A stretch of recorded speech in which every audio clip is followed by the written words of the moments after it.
Guys, welcome back to the DraftKings Optimal Lineups and Stacks video for Week 13. I don't know if you've read the post or not already, but that was up on Thursday or Friday, I believe.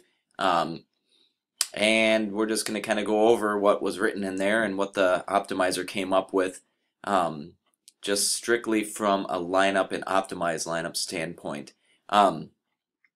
This slate looks awesome this week. I'm definitely a big fan. I think it's one of the best slates of the season. Last week's was pretty darn good too, but this week's looks really good and a lot of high-scoring games, which is always a big plus. Looks like there's 6 games projected with over 48 points total in Vegas currently, and that obviously could change since I've written this post, but looks to be about the same for the most part for tomorrow's games. So yeah, that's a lot of points scored, a lot of fantasy goodness when you have that many games. That you're talking about, 12 teams, 12 different teams to play with for high scoring affairs. The games that are stack worthy are obviously with the Packers, the Saints, the Falcons, and the Steelers this week. Those are some of the highest scoring teams in general as it is, and they're all in high projected scoring games. So that will probably show up quite a bit in our optimized lineups, and if not, if you're building your own or just want some things to play with there, those are the games I would kind of target players from, because points got to get scored somehow in those projections, and Vegas is usually pretty darn close to being accurate most of the time. So, all right, with that, let's dig into the optimizer here. For the cash lineup, it looks like we're looking at a pretty solid lineup. They're projecting 156 DraftKings points here for this optimized lineup. It looks like they're going with one of the best, Drew Brees, at the quarterback position, who's in just a fantastic spot again this week. He's playing at home in a dome against Detroit, who's clearly one of the worst secondaries in the league this season. Brees is about as safe as it comes at home. He's just completely dominant. He averages 30.9 DraftKings points when he's at home. So facing the worst secondary in the league on the season, that just spells fantastic matchup. It's going to cost you quite a bit, 7,600, but as you can see, as we go down the lineup here, you can definitely make it work. At the quarterback or running back positions, it looks like they're loading up again. They're kind of going the top-heavy route with running backs. We got Melvin Gordon, David Johnson, and Jordan Howard in at the flex position. You can't complain about Melvin or Johnson. These two have been elite. They've been safe all season long. David Johnson just kind of ran all over the Vikings a few weeks ago. And the Vikes have a very good run defense. So Johnson is matchup proof. It doesn't matter who he's playing, and he plays Washington, who doesn't have a defense nearly as good as Minnesota. He's just going to be active in the game, especially if the receivers just keep dropping like flies in Arizona. This week, they're going to have really no choice if they want to win the game or to compete, but to use Johnson and use him a lot. Melvin Gordon is another safe option. He's been almost a lock for touchdowns this season. Last week, actually, he didn't find the end zone, but he still had 17 carries for nearly 80 yards. So the volume is there, and the touchdown opportunities will certainly be there. I doubt he'll be held out of the end zone again this week. Looks like they're projecting him for a nice 21.8, 21.9 or so on DraftKings this week. So Gordon makes a nice play as well to pair up with Johnson, 2 elite running backs there. The receiving core, they're clearly going volume dependent and kind of cheap upside guys this week. Tyreek Hill kind of splashed on the map the last couple weeks. Last week he just had a monstrous game where he pretty much scored from every facet he could. And this week they're kind of hoping for the same. Maybe not as dominant of a game, but still they're projecting him with almost 16 DK points. With a ton of upside, as you've seen over the past 2 or 3 weeks. Marquez Wilson came out of nowhere last week, 11 targets. I mean, I don't really see that changing as long as Alshon Jeffrey's out. The other receivers are kind of either hurt, dinged up, or just not really making a mark. So Wilson should have another really good game facing San Francisco, who just really doesn't have a good defense in either aspect of the game. Which is probably why Jordan Howard is pulling in as well.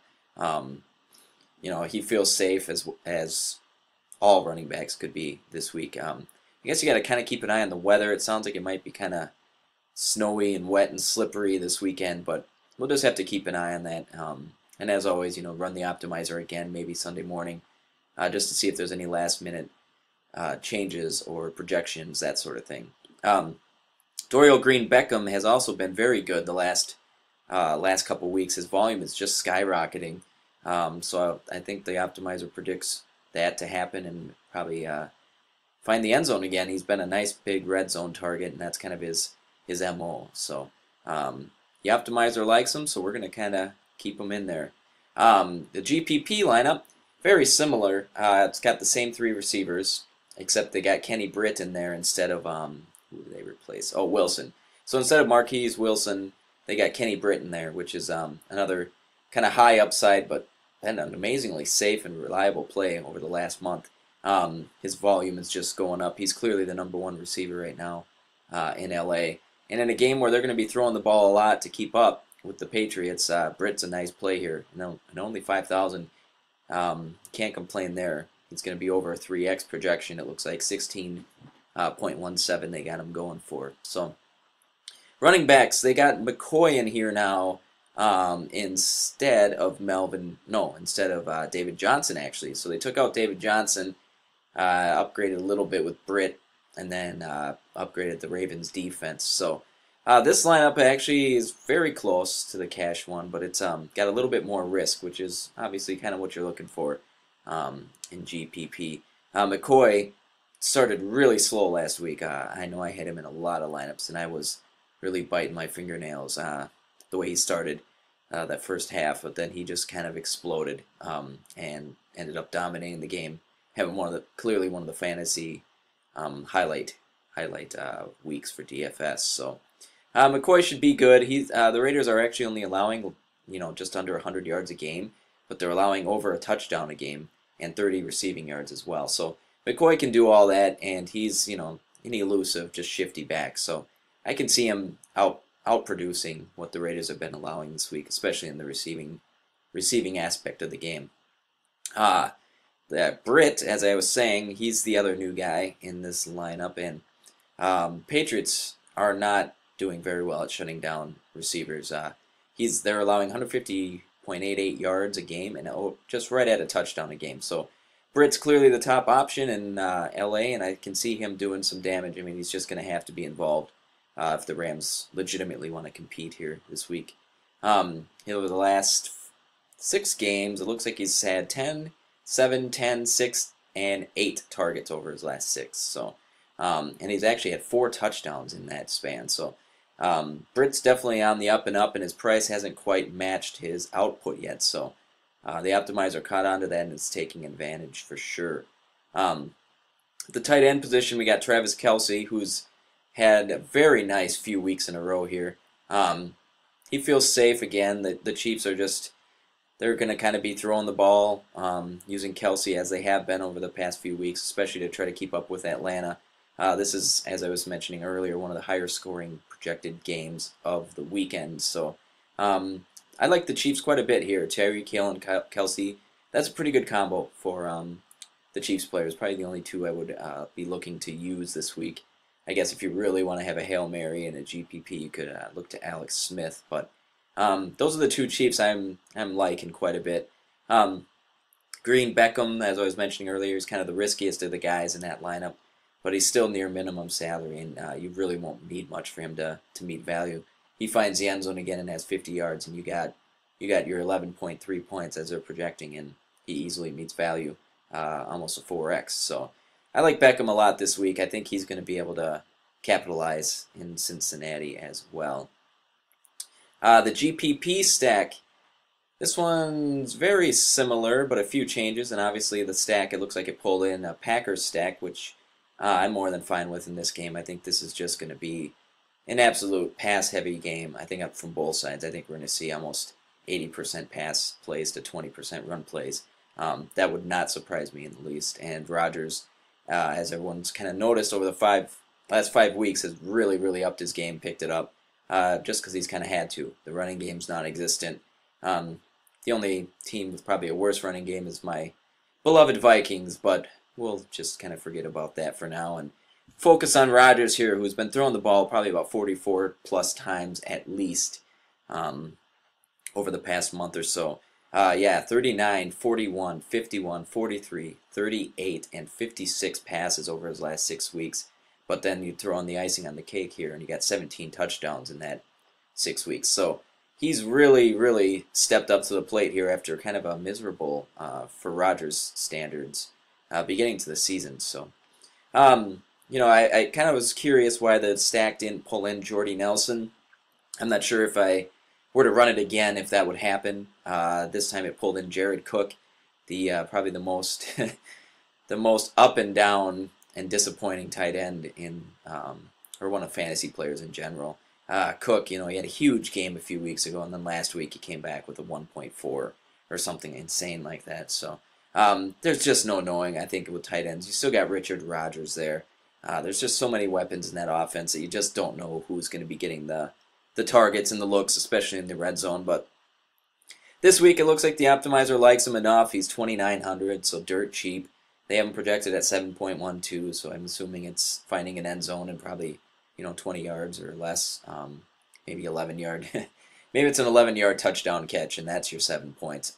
But either way, Cook could easily meet value if he does end up finding the red zone. And as we've seen before in a couple weeks ago, he can kind of stretch the field, and Rodgers likes to do that. He likes to do those over-the-middle passes to the tight end every now and then, whether it's just going for a pass interference, worst case, or obviously the big play potential. So I'm not completely opposed to that, using Cook in this lineup. Otherwise, the lineup's relatively the same. You still got Gordon, Johnson, Green, Beckham, Hill, Jordan Howard, and the Chargers defense as you had in your cash lineup. The other pull-in for the stack is Davante Adams. No one should be arguing Adams at this point. He's just been a top 6 receiver on the season now, and a lot of it's come over his last 4 weeks. Adams is clearly the number 1 right now in Green Bay. He's Rodgers' favorite target. He's getting the most receptions. He's getting the most yards, and he's just a lethal weapon for them right now. So I don't think anyone can argue that. And then his price is still reasonable, 6,300 for a top 6 receiver on the season. You can't complain there. So I think Davante Adams, he's a nice play here, and Rodgers, as we all know, is going to be probably a safe play. Houston's not a dominant defense anymore with all the injuries and whatnot, and they're just going to be it's going to be a shootout without a doubt this game. So I kind of like that stack, and like I said, I would run it the optimizer again if you have access to it, just to see what pulls in Sunday morning, because things change, projections change. Vegas lines may change if there's like weather things or conditions that can pop up, last minute injury alerts or questionable status, whatnot. So, but for now, that's what we got. The lineups are looking pretty solid, pretty balanced, and I think we can win some real money this week. So let's go get it. Be sure to follow me on Twitter, Fantasy Chill Pony, and you can ask me any questions or whatever, and I usually respond as soon as I can.